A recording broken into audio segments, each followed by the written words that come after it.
and I will watch the people come in the door. There's a great ambience that's to it.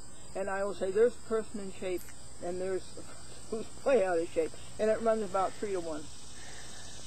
Now, if the patient takes responsibility, and if they go to a proper primary care doctor who's going to sit down with them and try and change their lifestyle, they don't need a drug. There are numerous cases of people who have lost massive amounts of weight, initially were on antihypertensives, anti-diabetic pills, and have gone off of everything, and they are healthy, and they don't need the drugs. Now, of course, that's not going to help the drug company's income, but it's certainly going to reduce the incidence of heart attacks or all the other problems associated with massive obesity and diabetes. And improve their looks. And then what is the role of the FDA? And keep America beautiful.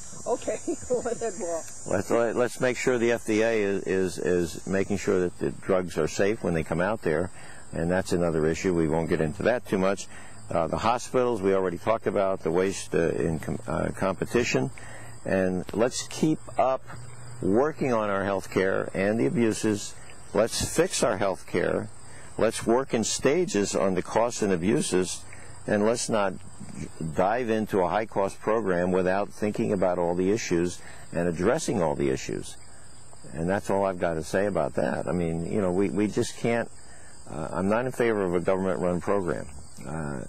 I think there are a lot of good ideas coming out in the plan, but I'm just wondering if that's putting their foot in the door, and eventually they're just going to take over. Okay, well, if we talk about government-run plans, you know, some people are saying, oh, well, you know, some of these farm plans are really good. I have a lot of friends in Canada. They are not very fond of their Canadian healthcare system.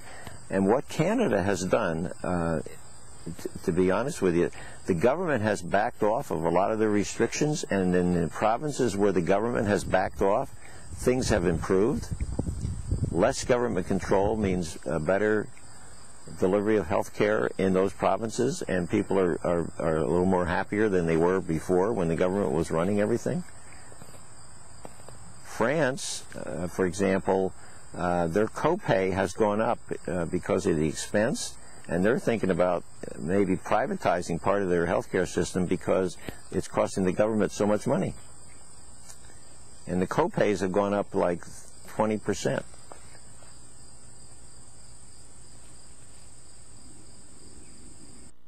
From bone cancer, I think, about last year or so, which was kind of saddening for me because he was like one of my favorite artists, and you know, I always would buy anything that he did as far as comic book work. So, but yeah, those are pretty much two of my favorite artists. And where was he from, Michael Turner? Where did he live? I'm trying to remember. He was from the Midwest originally, I think. He when he passed away, he was living out in California. And he owned a company called Aspen Comics, basically. You can find him on the web, I think.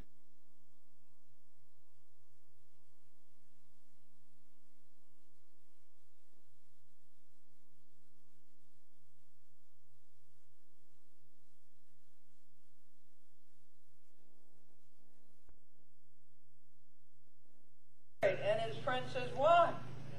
He says, well, my first daughter married a man from Singleton, New Hampshire, and they had one child.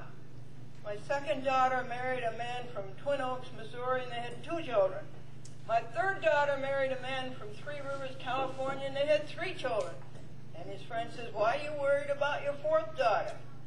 And Dick says, she's going with a fellow from the Thousand Islands.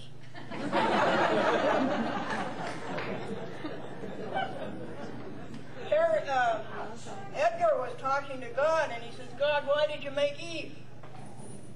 God says, I thought you were lonesome.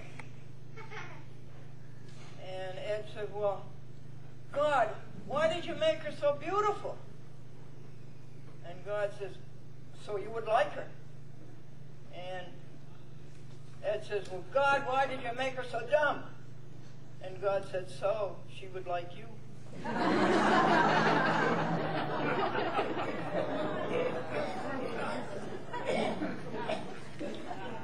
This Baptist minister would go see his flock every week, and he said, Farmer John, I haven't seen you in church for a long time.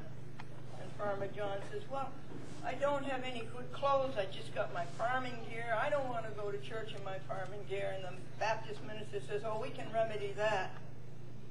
And the next Wednesday, the Baptist minister brought the farmer a lovely outfit. But come Sunday, Farmer John is not in church. And the Baptist minister says, Farmer John, I am astounded you were not in church last Sunday. And Farmer John says, those clothes you gave me were so nice, I thought I could go to the Episcopal Church.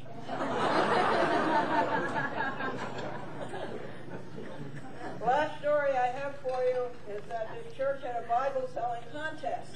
And the man who sold the most Bibles started. He started badly. And so all the parishioners said, what did you say? To sell the most Bibles. He said, I just said, do you want to buy a Bible, or do you want me to read it to you?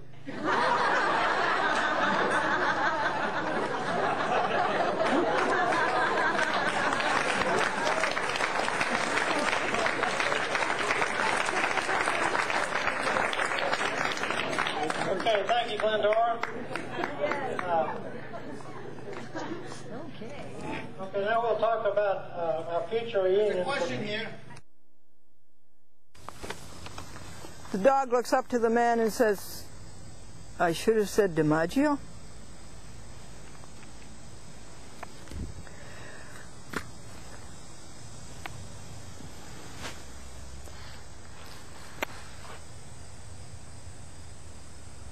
Well, the most important thing is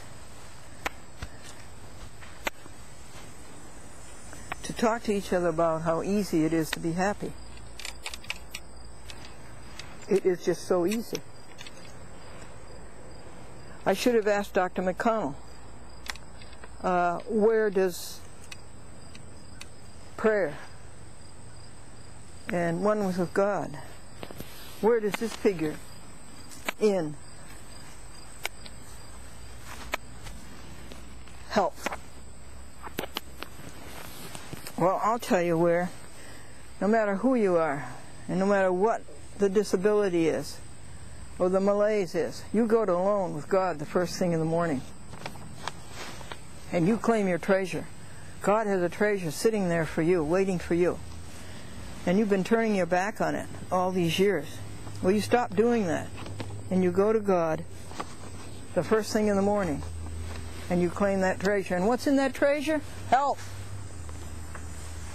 You don't need money. You don't need all these things. You just need to be alone with God and claim your treasure. And do what Brother Lawrence did in the 1600s. He trained himself to live continuously in the presence of God. Before you start a task, you say what the task is. And you say, God, you are with us, and it is your will that this task be done. And through it all, I will continue in your presence. During this endeavor, this labor of my hands, this labor of my speech, this labor of my mind, I will continue in your presence. Fill my heart as always. Then you go out and you do that job, and all the time you say, I am in the presence of God. I am in the presence of God. You don't think about people and what you could have said to make people think you were wonderful. No, you spend all your time in the presence of God. And Brother Lawrence had such a happy expression on his face, his whole countenance. And he did this, he said that he had done this all these 30 years.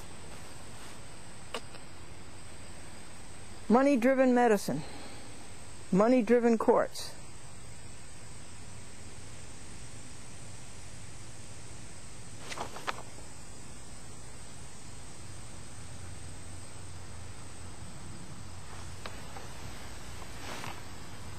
No, you just go on doing your peaceful service.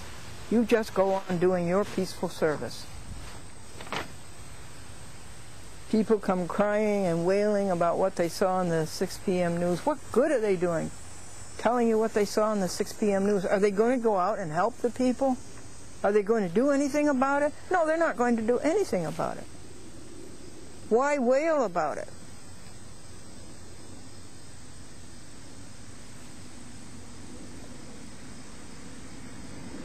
Just be glad that it isn't any worse, and go about your peaceful service. I am in the presence of God. I am in the presence of God.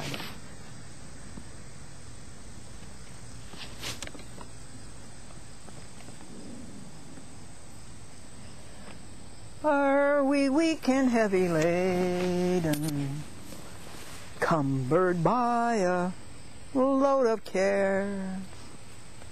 Precious Savior, still our refuge, take it to the Lord in prayer.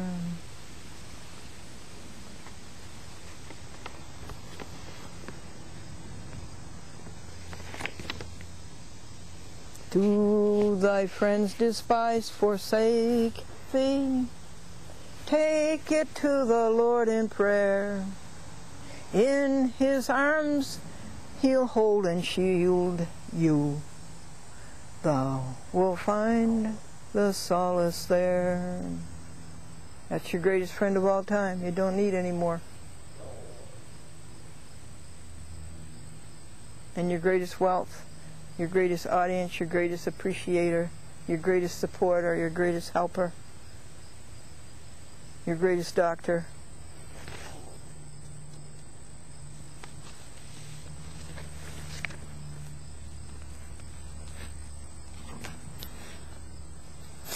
Now let's see on the agenda.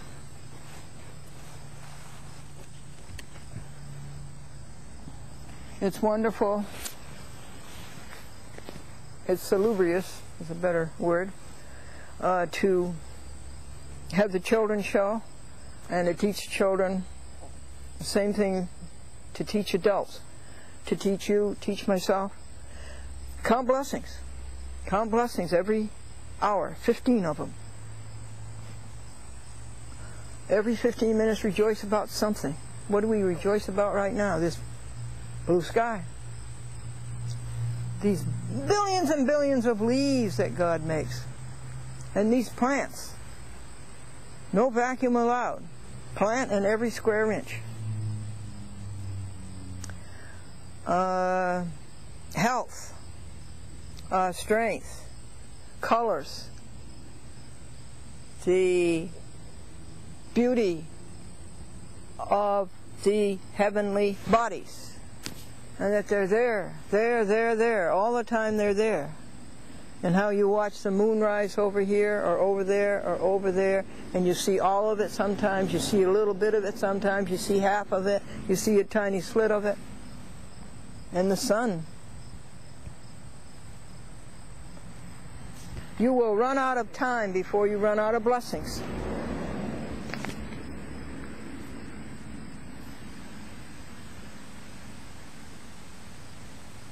May thy rich grace impart strength to our fainting heart. Our zeal inspire, oh, hear us while we pray. Take all our guilt away. Oh, let us from this day be wholly thine.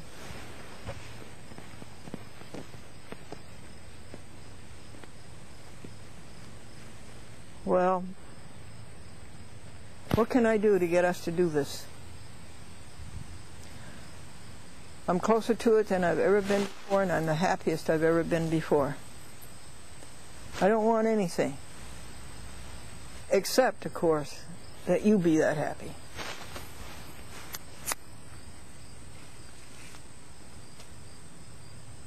So I was saying how nice it is to teach the children how to count blessings, to teach the children to eschew bad thought, don't think about anything negative, second level, trivial, ugly, how nice it is to teach the children hymns.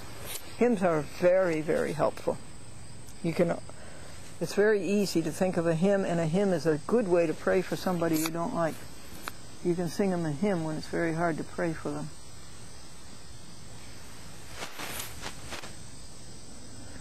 And talk to the children about what they want to be when they want to grow up.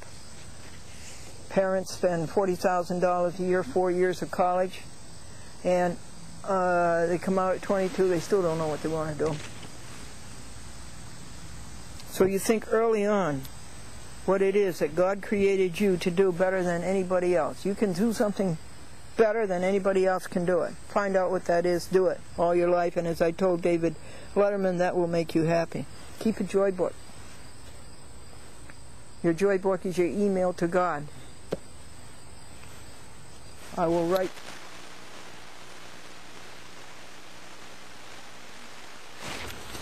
that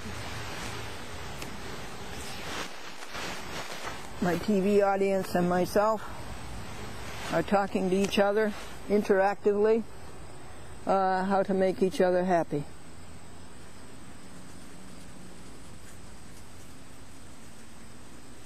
And if I do this well, I'll get down on my knees, and if I do this well, I can't really get down on my knees. These are white pants, and I can't get down on dirt. Well, I'll have to ask if I did this well. If it comes to me that I did this well, nothing could make me happier. If I did it poorly, I'll ask to be forgiven. Teach the children to read the Bible, teach the children to sing hymns, teach the children to pray, teach children to meditate what they are to create, and to teach the children words. That's what we'll do, and then we'll go for this month. This is the month of August. These programs are for September. Is anybody out there watching TV? Is TV over? It may be over. TV's had its run for 60 years. Started right after the war in 1948, 49. It may have run out. TV replaced radio. It sort of replaced movies. Movies and radio replaced vaudeville. What did vaudeville replace? And on it goes. And this may be the end of the run. People do not talk to me as much when I go out and tell me about seeing the programs on TV. I do not get as many telephone calls as I used to. I always get letters from Mary Ramage, though, 2 or 3 a week. And the mosquitoes love me.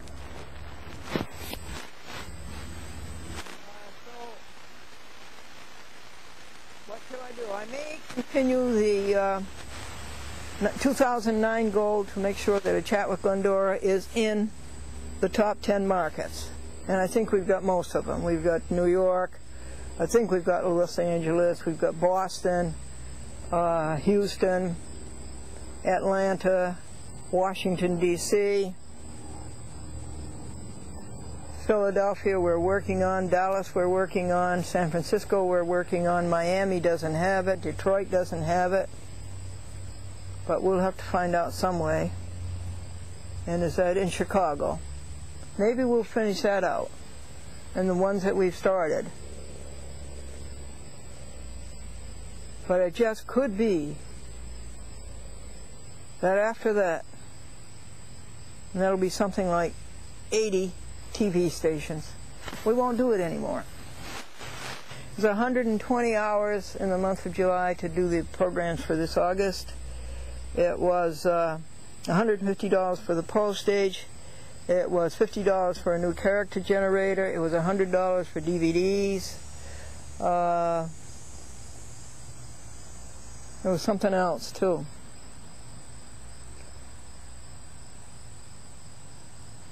And maybe the distribution isn't there, because that's not where people's eyeballs are. So what do you think we should do? Is there anybody out there? Let me hear from you. But I don't think there is. Have I told you everything that I think we should do? I think so. We haven't done our words. We'll do our words, and then we'll say goodbye for August, and I'll see you in September. Here's a bunch of very nasty words. Abandoned, profligate, dissolute, reprobate. These all describe what's going on in the courts. Unresisting self-surrender to vice, open and shameless disregard of decency, utter laxity of morals, and the throwing off of all restraints, reprobate, complete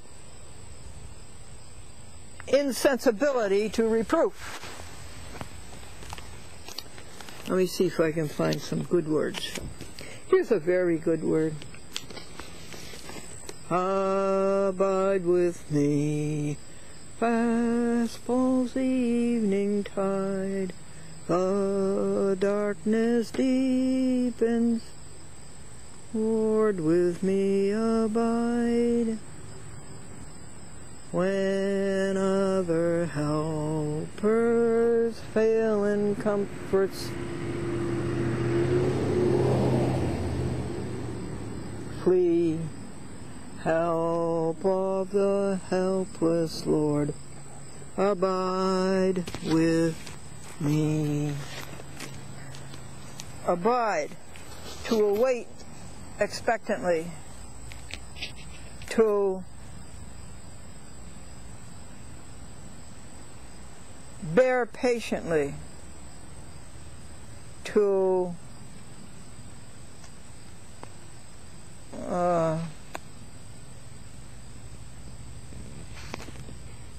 stay in a place for a while. What is that word?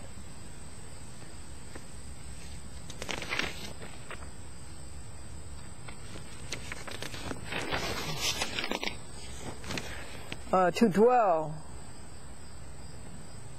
to face, to remain fixed or stable, to stay the consequences of, to stand, to sojourn, to submit,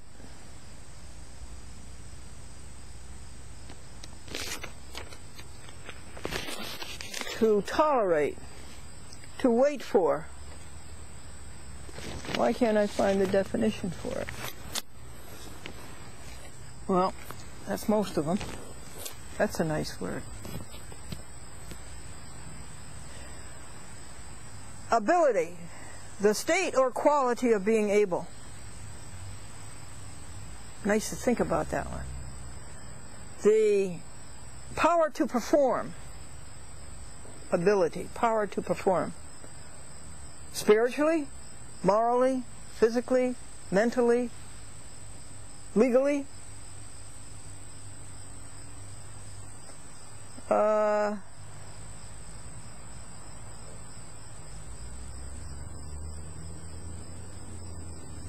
Capability, capacity, caliber,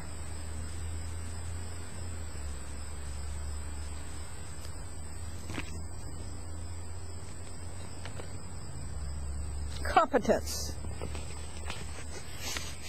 aptitude, force, facility, faculty, efficiency, qualification,